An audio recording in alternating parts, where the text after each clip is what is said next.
Welcome to The Actor's Choice, where the actors and actresses have a chance to talk about themselves and their careers.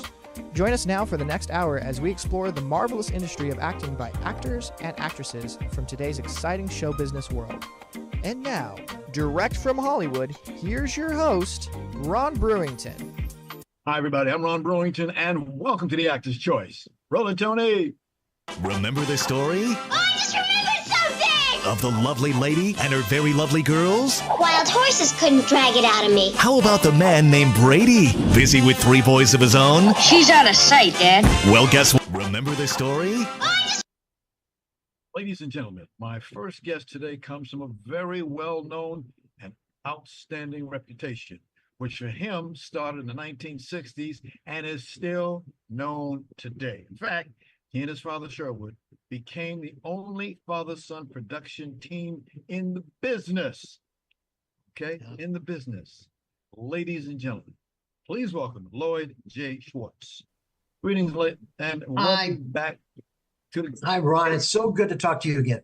Oh, my pleasure. I will ask you once again, where were you born? I was born in Studio City, California, and I still live in Studio City, California. I told my wife we can live anywhere in the world as long as it's Studio City, California. Wow. Take us back to those days when you and your father was a team putting together shows. What was that like? Well, he actually created the shows at the beginning, which was he did Gilligan, and then I worked as a dialogue coach on that. And then he did It's About Time, and I worked as a dialogue coach on that. And then he did Brady Bunch, and that's where we really became a partnership after that, because I started off working with the kids as a dialogue coach, then associate producer, and then a producer. And then I wrote a lot of stuff, Brady stuff after that with them, which was, Very Brady Christmas, Brady Girls Get Married. And then we produced the Gilligan movies when they got rescued and then not rescued and then re-rescued. And then a lot of we wrote a book together, and it was really quite fun just seeing his dream come true and making that happen. Gotcha. The Brady Bunch goes on and on and on. Is there anything still left? Yes, we are doing 2 things that I'm not allowed to talk about right now, but I always say the Brady Bunch is a lot of things, but over isn't one of them. We've been doing it in the 60s, the 70s, 80s, 90s, the zeros, the 10s, and now into the 20s. Wow. Look at that. That is a beautiful picture right there. When I see that picture. Oh, yeah. Marvelous picture. Yeah. He was a great guy. God bless him. Yeah. Okay. You got your own career as a writer for Love American Style and Alice while still in college at UCLA. Yeah, UCLA. Yeah, it was. I was actually during that time too. I did stand-up comedy. I had a partner, and we did a black-white comedy team, which was pretty radical, and we were thrown out of a lot of clubs in those days. And then did the Brady Bunch, and then continued doing a lot of theater while I was doing the Brady Bunch and some of my own things, and worked on a lot of shows for ABC. Happy Days, Laverne and Shirley, Pete Three's Company, What's Happening, a lot of series. Wow. Interesting. It's interesting when you talk about ideas. It's I always say, what's it like getting and then using ideas for various programs? What is that? And who is that picture right there? Who's that gentleman? That was my dad when he got his star in the roller. Yes. Ideas are interesting. I've been fortunate to be able to write in all the different medium, theater and movies and TV and books or whatever. And the idea of it comes to me like usually full blown. It's like, it's like with Dad, he said, how do I get 7 people stuck together? They can't get away. And that became Gilligan's Island. Yes. So with me, it's like, this novel I just wrote, which is called, It Might Have Been. It came to me as an idea because my grandparents were probably in arranged marriage. And I said, well, wouldn't that be interesting if you were forced to marry somebody and you were in love with somebody else? And then how would all that work? And so that became this novel, and it had a couple coming across from Russia around the early 1900s. So that just wrote itself. And most of the things, if you if you like what you're doing and you got a concept that you're really invested in, and then your characters write for you. Yes. Yeah. You know, it's interesting. That's my wife. That's your wife. That's her. There she That's is. Barbara. Yeah. Yes, for your bio. It seems that you write in every medium, TV, stage, movies, and now a book. And that's right. That's a she's novel. doing co-work on it, right? Pardon me? Mallory is doing a co on that, right? No, she didn't do that novel. Some of it's based upon our relationship. Okay. She is mostly we do theater together. Okay. Even though she's been in a lot of the TV shows that I've done, she has a little part in them. But right now we're rehearsing Princess and the Frog, which is for our Storybook Theater of Los Angeles. That's the theater we've been doing for 40 years, for field trips in school and shows on Saturdays. And it's really the joy of our life. Wow. Tell us a little bit about this play, Princess and the Frog. Tell us a little bit about it. Well, it's interesting because it's based upon the show The Frog Prince. And we actually changed the title before Disney ever did, because we've done this show for quite a long time, over different years. And it's that famous story where the prince, is messes up and stuff. And the fairy says, hey, listen, you got to be taught a lesson. So she turns him into a frog. And he can't become a prince again unless he does something really good. And then the princess is there and she has to, and she kisses him because he's done something good and he turns back into a prince. But we always tell a lot of lessons with that. Like, for example, you have to do good things. The first song it's a musical. First song is doing good, and then he sings it looking good because that's all he cared about, and then he learns his lesson, and it's really a lot of audience involvement. The kids get a great time, and this has won awards, this play. There's look. I've seen that picture there before. Yeah, there we go. Okay. All right. Again, that location is 33333 3333 Coahuila Boulevard West, LA 90068. Now this is going to be what, Saturday, February 15th? We open this Saturday, February 15th at 1:00. It'll be every Saturday. Some are sold out because we do a lot of school field trips, but absolutely call 818-761-2203 and make a reservation, or you can go to www.theaterwest.org and make a reservation there, and come see it. And then Barbara and I are there at every performance. So you come say hi and tell us that you thought Ron told you to come. How's that? How's that? You guys, you do, as we always say, where I come from, out of one bad thing and back into another. You, as a 41-year, tell us about that 41-year task that you've been doing, please. 41 years. Barbara came from the Minneapolis Children's Theater, and we had a son who was 3 or 4. And we said, let's take him to Children's Theater. We couldn't find any we liked. And so she said, let's do a play. And I didn't know it was going to turn into this. So we did Little Red Riding Hood, and it was a success. And then Theater West said, come there and do it there. And then they said, do a season. And we've been there ever since. And now we have 18 or 19 different plays. They're all musicals, usually fairy tale based, so, and the audience has responded to them. And now there's not a performance that we do where a woman doesn't come usually and brings her kid, because she came when she was there. I'm waiting for it goes to the next generation. And she said, no, I came when I was a kid. Now I bring my grandchildren. I don't know. I don't know if we're going to get there. Your great-grand? Maybe great-grandchildren. But it's fun for adults love the plays too, because the kids get involved and they just love seeing them on stage and doing stuff. It's great. Except for those who've never seen it, heard it, can you give them a little idea on what it is of this particular 41-year program that you do?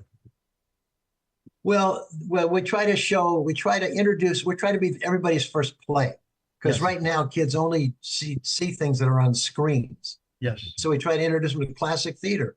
And so each of the theater, we have theater elements, like we'll have a plant in the audience, or we'll do baggy pants comedians, or ballet, or puppets. We always do all those things. And then the kids get involved. We invite them on stage. And so in this particular play, they all sing, there's a song called Hop to It. So we have kids hopping all around the stage. And it's really great fun. And you have gotten a lot of recognition from the industry. Can you tell us about that, please? Well, the Children's Theater has gotten recognition everywhere. We've won every kind of award. We've been honored by the Senate, the House of Representatives, the governor. You know, we just won awards. This last year we won. I don't know. The city council made a name a day after us and all. But you know, the awards aren't anywhere near as important as the letters that we get from parents and kids and saying how important we've been to them. You know. Okay. How can people get tickets for this event? Well, you can call for reservation, which is 818-761-2203, or you can go on email, you know, on your computer and go to www.theaterwest.org, and they'll direct you to the site to get tickets. Okay. Lloyd, if you had to do it again and write just one, TVs, movies, stage, or novel, which one? Well, that's a very easy answer. It's the next one. Whatever the next one will be is what I had to do again. Right now, okay, I'm just finishing a movie about two kids who want to break up their parents because all the other kids they know who are divorced parents, they get all these things from their divorced parents. They think if we break up our parents, we can get more things.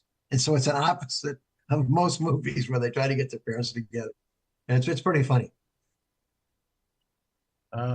Can you give us a rerun again? Princess and the Frog, where's it at? How much it's going to cost? All that. All right. It's 3333 Cahuenga Boulevard, Yeah. LA 90068. That's across the street from near Universal. And the tickets are $15. And you can make reservations at 818-761-2203, or you can go to www.theaterwest.org, and they'll direct you to a site where you can get tickets. Every Saturday at 1. We love having you there. God bless you. Lloyd, God bless you. As I always say, you've done it again. Oh, Ron, you done it again. Do come back again. And like we always say, when we're working, break a leg. Thank you, sir. Talk to you very soon. Oh, yeah. And by the way, cannot forget your publicist, my man, Bill Sokoloff. Bill Sokoloff he represents Theater West and Storybook for a lot of years, and he's really good. Good guy. Okay. All I got to say is one thing. Ladies and gentlemen, Lloyd J. Schwartz. Thank you, Ron. See you next time on the show. You got it, bud. Yeah. Thank you, sir. Thank you, sir. This is the Actor's Choice. I'm your host, Ron Brewington. Roll it there, Tony. Going to be using just who's that pretty lady right there? Who is that pretty lady there? That is a lady who's going to be coming up next. She is honored to have a lady who is well known in this business. Now, she's an award-winning artistic director and producer with awards and nominations from Los Angeles Drama Critics Circle, Ovation, and many, many others. That's all I can say. She's well known. That's all I can say. If you don't know that lady, something wrong with you somewhere in this town. If you would, ladies and gentlemen, please welcome Caryn Desai. Caryn, how you doing, lady? I like that hair looking GOOD. How you doing? This was my grandmother's hair. Listen, you and I went to the same school, Cal State University, Long Beach. And see, you got white hair. I got no hair. You know what I mean? Okay, well, I'll just keep this then. Oh, God. Oh, well, God. you know, we're going to honor the president of the college, Dr. Jane Close Connolly, on opening night at Desperate Measures on Friday, February 21, because she announced her retirement. Uh-huh. So her decades of commitment to education and youth and the community and ICT. So we wanted to do something for her. Okay. There's a picture that we had there. Can you go to number 34 for me for just a second, there, Tony? Who is that handsome young man? Who is that guy? That's my husband. That's your husband. You guys been together how many years now?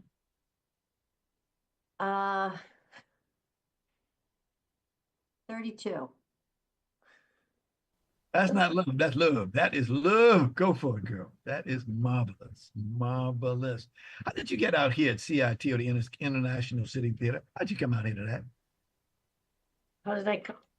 Well, you know, I'm from New Jersey, right? You from Jersey, 30. Okay. You bet. I'm from New York City, Harlem, to be more specific. Yeah, well, Camden, New Jersey. So Yeah, I understand. pretty dangerous city when I was there. Still is then, and it was now. I know. Uh-huh. But I was a minority there. And, Yeah. you know, But my ex, his parents were from California. That's where he grew up. So that's how we got to California. And then, you know, and then I didn't get to go to college right out of high school, although I worked very hard to do that. I spoke at graduation, and I was raised to be very independent. So here was my big mistake, which I try to share with young people. Yes. I had partial scholarships for college, and I had started working at 15 to pay to live at home, but I was saving every penny I could to go to college. And then I didn't have enough, you know, and I didn't know what to do. So I thought my dream was over, and got married at 18, you know. That was a lot of pressure from my mother as well, you know, at that time. So I never gave up the idea of going to college. And when I got here and started college, and my in-laws were like, "Oh, you should study business. You'd be really good at business," because I did that. And so I got my real estate license, and then I said, "No, I'm working on my degree." And then I went back and took a theater class, because I took theater in high school. I made myself do it because I was too shy. But I'll tell you, one of the things growing up in inner city and, you know, going to bed hungry, I know what that is. Yes. But you know what saved me? There was arts in the schools, art and music. And, Yes. you know, through junior high school, you had to take art and music, you know. And it was not till I got to high school that you had to choose. And I decided theater because I was too shy. And that's why International City Theater has such a strong commitment to education. We have a lot of, you know, 6 education programs, because I know what that means. And I want to provide access for all. I think that's vitally important for our society, for our youth, for our nation, you know, so, and even more so. Okay. I'm looking at your wall, and I'm looking at my wall and said, we got a wall up there. We need to. Now, I need to talk to you, because you need to have in this town, a star on the Hollywood Walk of Fame. You should have it. Oh, Ron, that's so kind. It's real. It's real. Don't get no more than that. Caryn, you've been around a long time, seen a lot of people. You know, you've done a lot of different things. So, but you got my telephone on. We'll talk about it. We'll talk about it. Thank you. Well, this is our 40th anniversary. Yes. Yay. Yes. 40. When you say 40, you make me want to do one of these things. Get right, Tony. Tony knows. He said, "Man, put that away." I started when I was 5. Okay. All righty. All right. Tony, can you go to number 35A and take a look at this? Is the inner city. Look at that, folks. Look at that stage. Isn't that marvelous? That is marvelous. Here you are sitting all around the stage. Marvelous. You're close. Yes, it's intimate. Okay. It feels intimate for a mid-sized theater. Yes. Got you. Can you go to the next page, the 35B, Tony? Now this is different stage, different kind of stage. Oh, that was one of our education programs it's a free Saturday program for families. It's a 1-hour program that we do 5 times a year, different shows, to introduce. This is geared to elementary and middle school age children. It's interactive. You see, to get some of the kids up there, and storytelling, help them understand what live theater is, you know. You've done a great doggone thing. I got, you know, when I first met this lady, she tells me, well, she's down here, ladies and gentlemen, in Long Beach. Now, when I told her, I said, well, I was in Long Beach, even though I'm from New York City. I was in the Navy, Long Beach Naval Station, Battleship, New Jersey, had a good time down there. Folks, if you've never been to Long Beach, get off that disc and go down there. It's beautiful down there. Marvelous. It's a great city. Yeah. Wow. And then, of course, I got a degree, a bachelor's degree at Cal State University, Long Beach, in broadcasting. So you know how I feel. and you put it to work. Yes, ma'am. What happened? Good for you. Yeah. Right. You're busy. You got a certificate from Royal Academy of Dramatic Art in London. You've done a lot of things. I'm passionate about arts and education. Wow.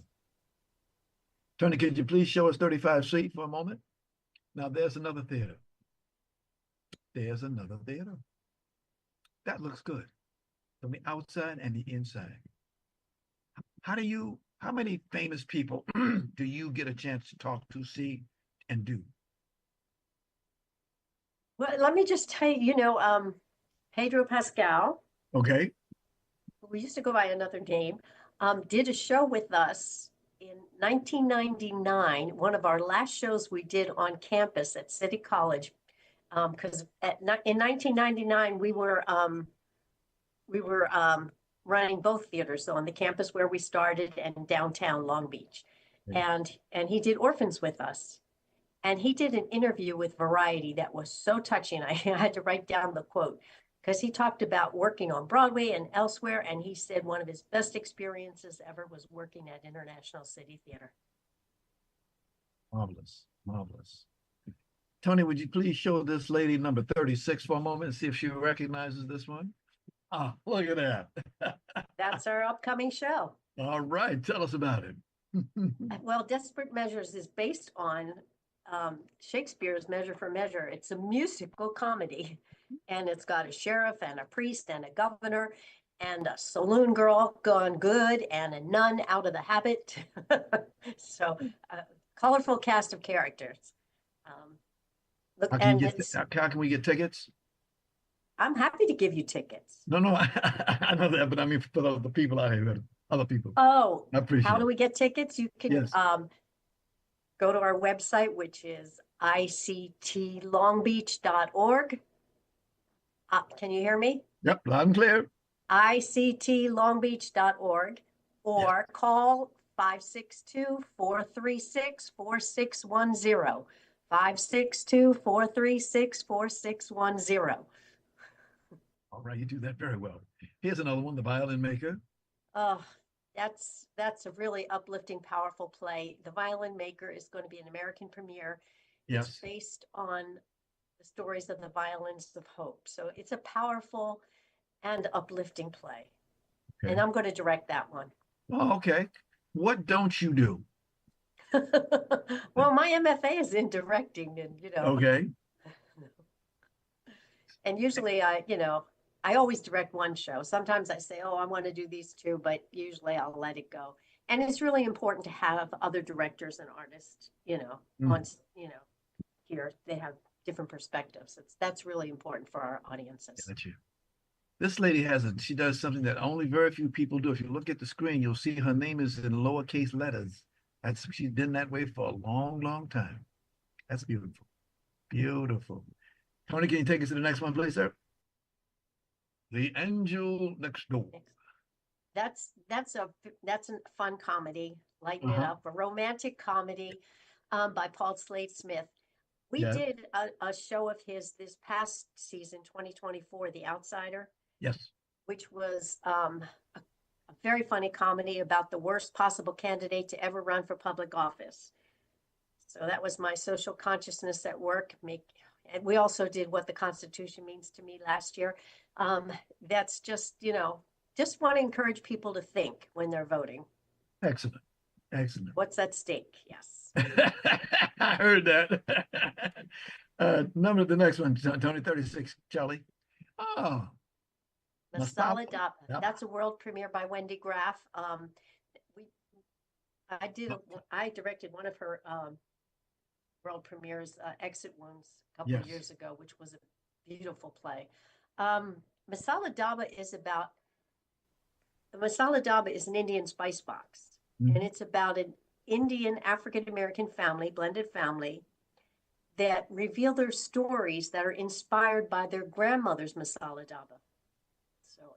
So, family story. Okay, sounds like a good story. Okay. All right, Tony, can you go hit me one more time, 36D? Oh, and that's the final show of the season, Miss Holmes, Miss Watson, Apartment 2B, by a hot playwright right now, Kate Hamill. And it pokes fun at Sherlock Holmes from a feminist perspective.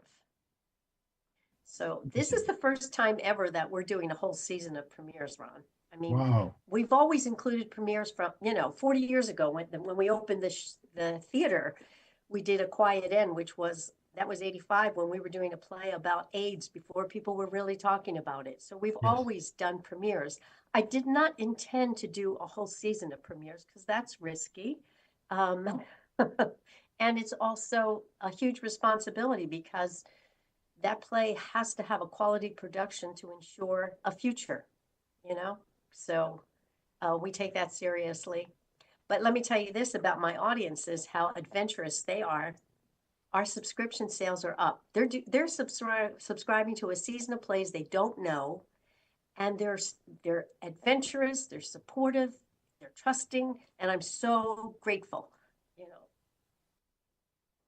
But it's also an investment in the legacy, our legacy in theater. When you look back at the plays from history, you understand the issues and concerns of society at any given time. What are we doing if we're not investing in those stories today? So future generations can understand our world, right? Like what you said. Who's that pretty lady on screen there? Who's that other? That you. My goodness. My goodness. Thank you so much, Caryn. Thank you. Like I said earlier, we most sincerely get a chance to talk to you. Lucy Pollock is our publicist, and we must thank her, definitely. As I always say, in your case, best wishes, but more important, break a leg. Break a leg. Thank you, Ron. Caryn Desai, thank you. God bless you. I look forward to see. I'll get back in touch with you. We will follow up and see about those things up on the wall. Okay? Thank you, Ron. Give my best to your husband, please. Definitely. I will. Thank you. This is the Actor's Choice. I'm your host, Ron Brewington. Roll it, Tony.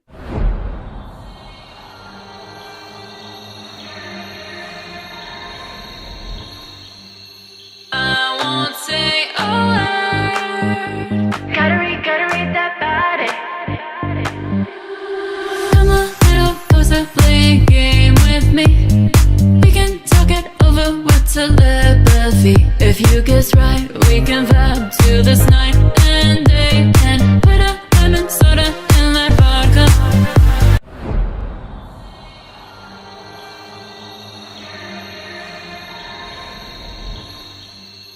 I won't say a word. Gotta read that body.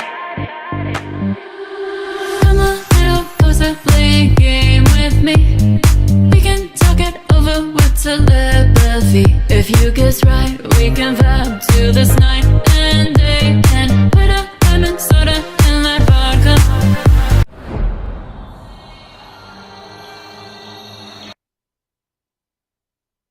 Okay. I understand that Kendra's not here. Is that correct, sir? That is correct, but we do have our Okay, next we'll guest. go if with you that wanna- handsome young man that you see right there. Who is that handsome man? He's been an actor for years. 4 years. How are you? Can you hear me? Loud and clear. Can you hear me? Yes, I was looking for that handsome young man and went right back to you. Uh-huh. So tell us, this is an annual Black History tribute. Tell us about what's happening here. It didn't start off as an annual. It started off as one time and it has become an annual. It's a Black History tribute where we take the young people and we dress them up like the legends of yesterday. Uh-huh. And they have to really embody those characters and embody those characters. We have the award-winning wardrobe lady, Marlette Nova, who Uh-huh. came in to help us. We have, Sammy Wayne, a professional stage manager. So they're going to be surrounded by some professional people. And this is something that we wanted to give to our seniors because many of our seniors don't have anywhere to go. And so we wanted them to come and see a show where we take them back to their time, to their history. That we're going to have someone portraying Red Fox, someone portraying Moms Mabley, someone portraying Lena Horne, the OJs, Earth, Wind, and Fire, the Temptations. We're going to take them back and we're dressing these young people up as if they was them. We also have a professional dancer to come in and teach them how to dance. And then to top it off, we're going to have a tribute to Black Broadway, where we're going to take them back to Broadway with the lights and everything, doing shows like the Wiz, Raisin, um, Dream Girls. We're going to do all of those shows. Sweet Georgia Brown. You know, shows that I did not know, but we have embodied these young people to make these legends come to life through our children, through our future. And to top that off, we're going to show an award-winning film where it profiles a 14-year-old kid who became an attorney. And his first case was defending his father, who had been accused of murder. And you go, where do you get all of that for? Yes, where do you? Where? And you know, I think the thing that makes this so interesting is because 95% of those children did not know who any of these people were. Wow. And so now they're learning about them by betraying them. And we are going to have some special guests there, some people who really perform those songs, even on Broadway. I can't give their name, but they're going to be there. You know, it's just going to be a wonderful time. Like I said, it was supposed to be a one-time event. That was 6 years ago. Oh, so you've been doing this for 6 years now? This is a 6-year thing, you know, because the seniors call and say, what are we going to do? So they come by the busload there, just to see their history and to see young people giving back in their history. And, you know, and they can't do Usher, they can't do Beyonce, they can't do the present people because I want them to do people that, you know, Beyonce standing on the shoulders of. Really? You know, that Usher is standing on the shoulders of. So they can know that before there was rap, there was, you know, Ella Fitzgerald. Yes, amen. There was them. So they ain't created nothing. You know, I want them to be able to see history, not just see it, but become a part of it. And Excellent. what's so unique about this particular show is that giving back, all the money goes to scholarships. All the things that I couldn't afford when I was in school, that's what I promised God, if he had gotten me to a level, I was going to give back because I am who I am because of those before me. It was Miss Ruby Dee, it was Mr. Ed Cambridge, it was Woody King, it was Ozzie Davis, it was all of them took me to the side when I was a young man and taught me what I need to do and passed the baton to me to respect. And so my way of paying it back is that is to pass it on to those coming behind. Oh, we're gonna have Al Green, the young man. Prince man, Al Green. Al Green. We're gonna have a young man that's gonna do Prince. And get this, he's only 16 years old. He didn't know Prince, but now he has embodied Prince. The young man doing Al Green just got a little movie deal, but he wanted to come back and do this. It's just going to be a trip, a wonderful trip of our history, performed by our future, relating back to our past, and doing it in the present. Outstanding. Now, this is at Dorsey High School, the theater? The Dorsey High School Theater, on Saturday, January the 15th. It starts, it starts at 2 o'clock. Simply because I want people to come and watch a show and they can be home before it gets too dark. Wow. And forget that, that's people calling about the show, so I can call them back. And it's such a wonderful feeling to watch people. Last year, there was a lady that was 101 years old there. And she started crying because we took her back to her history, you know. And I'm learning myself, as I said. Yes. You know, Kelly Lester was there, and she may be back this year. People don't know this gentleman. He's a very quiet guy. He doesn't, hey, look at me. No, no. He has done a lot of stuff. For example, he started Giving Back Corporation. Tell us about that, would you please, my brother? I started in 1997, and I wanted to give back to those who came before me. And as I stated that during the summer, I saw so many yellow buses going to summer camp, and I couldn't go. So like I said, over the years, there's been so many people who have given back to me. So I've been pretty successful in this business, but I promise God, every movie I did, I've taken care of a child in college. Uh-huh. Every script I've written, and I do have an Emmy for writing. I was a former staff writer. I made sure that I took care of somebody's kids who wanted an education. And so far, we have helped over 1,000 kids with their education. We have sent nearly 300 to summer camp. And that's, and I, people say when I make it, this is what I'm going to do. Well, I think since God woke me up today, I've made it. So I have to do it. And I don't want to say what I wished I could have done. As long as I can wake up, I can do it. So it's called Giving Back Cooperation, and that's what I continue to do. The story. Every year I say I'm not going to do it anymore. And start March, I start thinking about what I'm going to do next year. So, and that's because the gratification comes from within. And I would love for everyone to just come and enjoy a show. It's only $25. And if you can't, buy someone else a ticket. If you went to see this show right now, it would cost $200. But this is from our children who's doing the show. We want to do Broadway shows like Stepping into the Bad Side from the Wiz. I'm looking at Mean Old Lion from the Wiz. And I'm telling you, I'm not going. That's our showstopper, from Dreamgirls. And if you don't like the show, come to me. I'll give you your money back. And that's a big thing to say because you're going to love it, So we lost Ron for a second, but I do want to ask you, this is Tony, by the way. I do want to, how you doing? I do want to ask you, so a lot of people, when they start projects like this, there's something that really was heartfelt about putting these amazing casts together.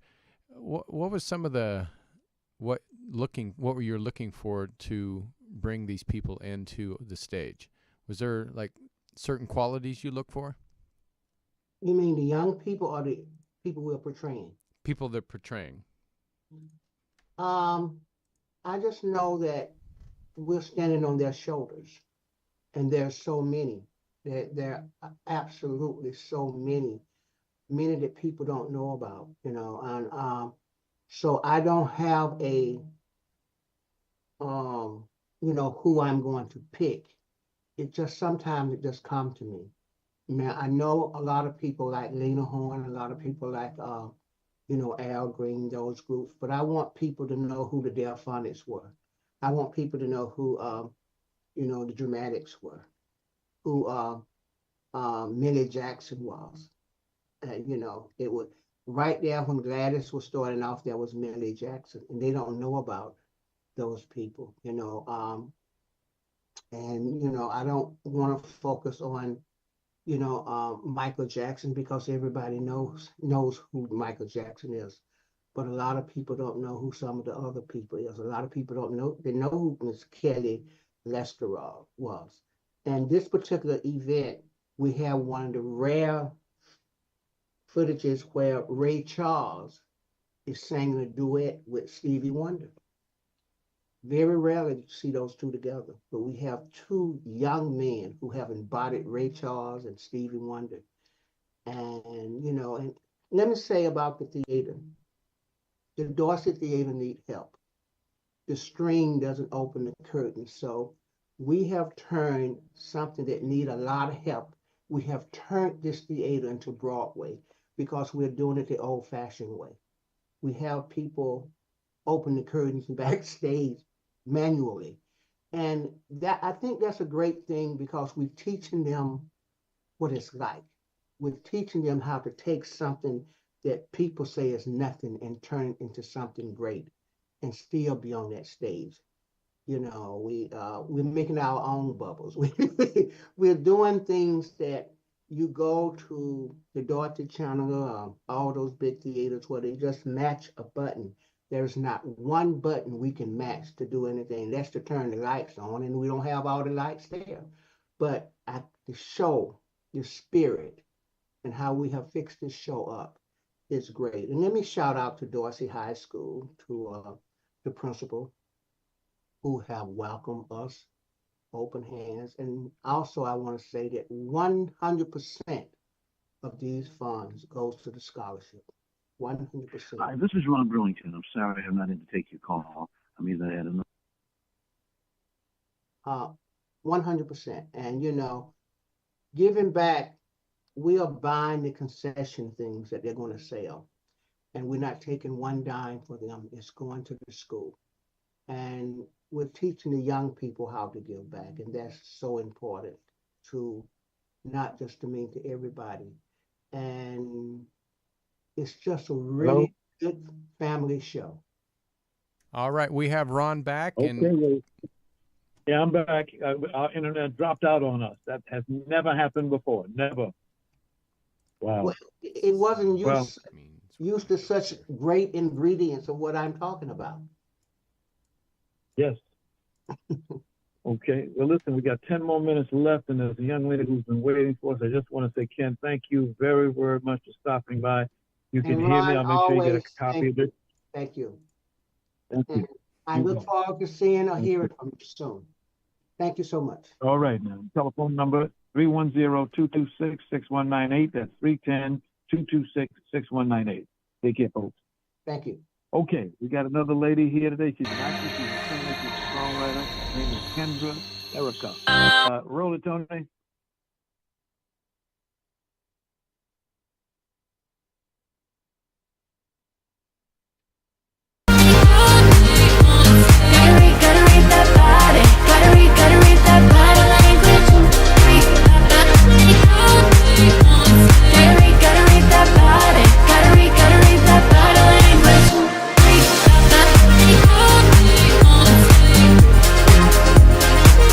Guest, who is a rising American singer and songwriter. She celebrated her latest dance single called Body Language. Oh, that was good. The song has over 1.5 million YouTube views. Not bad at all.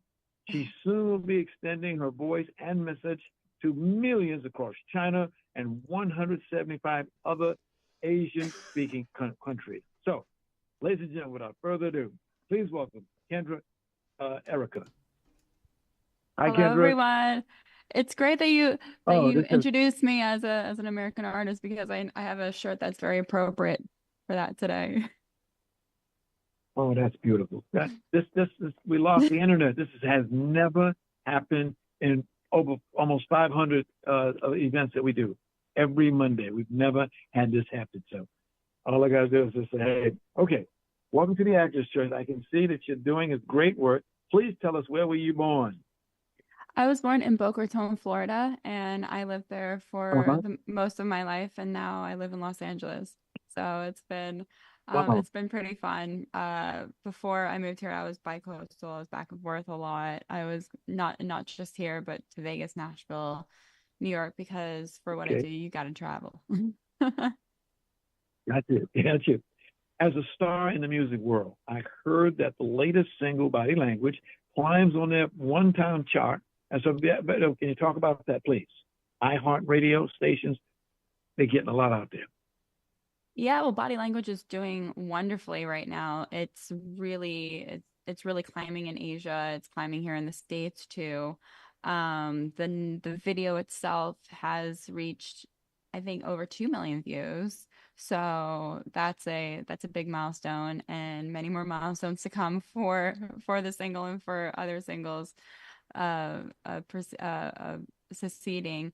But the song itself was written by Ellis Mia, Marvin Bousseau, and myself, and we really wanted to talk about and sing about something that's so underrated but so prevalent in today's communication, in today's dynamic between people. So, and that's just body language. And from like a surfacey, more on the nose standpoint, body language can also mean getting your body moving on the dance floor. So it's just it's an all-encompassing, enjoyable banger to dance to and to jam to. Wow. Tony, would you hit number 45, a picture of this lady walking on the beach? I saw that picture and I said, that is beautiful. There was another picture. I saw it on your WFP, but it was you sitting on the stove. I said, well, look at this. I couldn't get that picture, but it was a super picture. Wow.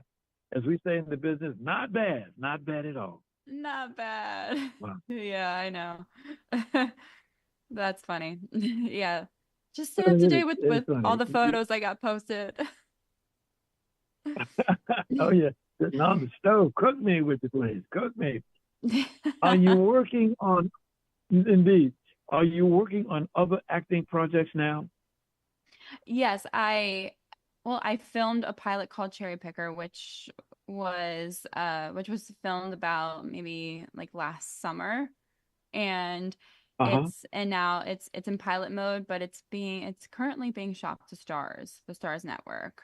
So like Starz and Tubi. Wow. So that's in the works right now, and it's looking to go in a direction where it's going to take off. Gotcha. Kendra, it's beautiful. You're an actress and a singer-songwriter, so you do it all. I wear many hats. Okay. What's next in your music journey? What's next is that I have quite a few projects coming out this year. I have possibly 2 albums. I have 2 or a couple leading singles, and just more performances. And I just like to move quietly and let the opportunities and the events speak for themselves. So, and the releases speak for themselves. So, but that's what I've got cooking, if no pun intended. I tell you, hey, you do what you got to do. You're a young lady. You got a lot of pizzazz. You got it going on. I know your family is very proud of you. They are. Yeah, I was just with them this past week. So, and they're very supportive. They've been so instrumental, and just the bedrock to what it is that I want to do in my aspirations and my path. So they've been great. Good. What else would you like to share on your entertainment journey? What else would I like to share on my entertainment journey? I don't know. Maybe just that. Look out for just showing more depth to what I'm made of and what I've got spearing out. So just stay tuned and look for that, and just be on the lookout for the best is yet to come. Okay. Well, Tony, if you would please set it up for the closing on body language, you can take us out of here. Kendra, God bless you. Like I said, we've never had this happen to us before. We'll get you a copy of it, and we'll try to see if we can get you back in where we don't have the same problem. But would love that. This is enjoyable. So thank you so much for having me. Thank you. Thank you. Kendra Erika. All right.